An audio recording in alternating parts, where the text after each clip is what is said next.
Think back to the last time you argued with someone who was completely, verifiably wrong. You laid out the facts, step by step, and they still stared back at you with a conclusion that defied basic logic. Imagine a classroom. An earnest teacher kneels beside the desk of a young student named Emily. She's been struggling to grasp basic addition, so he decides to try a highly practical approach. This simple visual equation captures his method. If I give you one apple, and then another, and then one more, how many do you have? Emily confidently answers, 4. When our undeniable reality is rejected like this, our brains experience intense cognitive dissonance. The math is right in front of her. Faced with such a glaring error, our default human reflex is to label the other person as foolish. The teacher smiles tightly and tries again. He slows his cadence. 1 apple, plus 1 apple, plus 1 apple. He can feel his pulse rising because the arithmetic is flawless. Emily holds her ground. Without flinching, she gives the exact same answer, 4. This is the psychological trap of absolute certainty. The teacher knows the laws of mathematics. Because he is utterly confident in his own equation, he becomes completely blind to any possibility that something else might be influencing her answer. We all do this. We navigate the world assuming the information we possess is the entire exhaustive dataset. If someone disagrees with us, we assume their reasoning is broken, never considering they might be working with different data. The teacher reaches his breaking point. He's ready to sigh, tap the desk, and deliver a stern correction. But he stops. He exhales.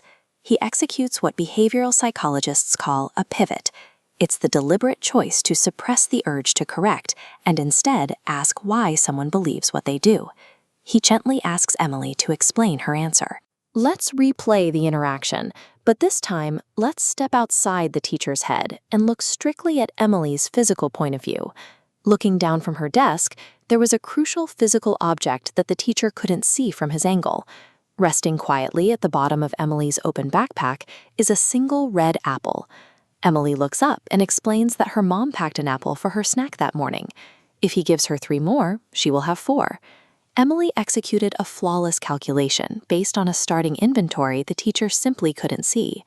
We are looking at a structural gap between the external inputs the teacher was providing and the internal baseline Emily was working from.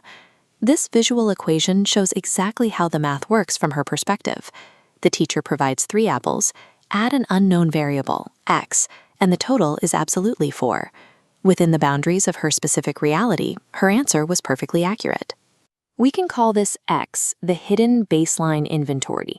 These are the unseen variables, the past experiences, prior knowledge, or specific local context that dictate how humans process communication. What looks like irrational stubbornness from the outside is usually highly rational behavior. It only looks wrong because it is built on internal data that we don't have access to. We leave the classroom, but the dynamic follows us.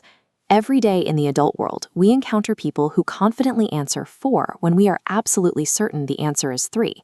Those hidden apples take different shapes.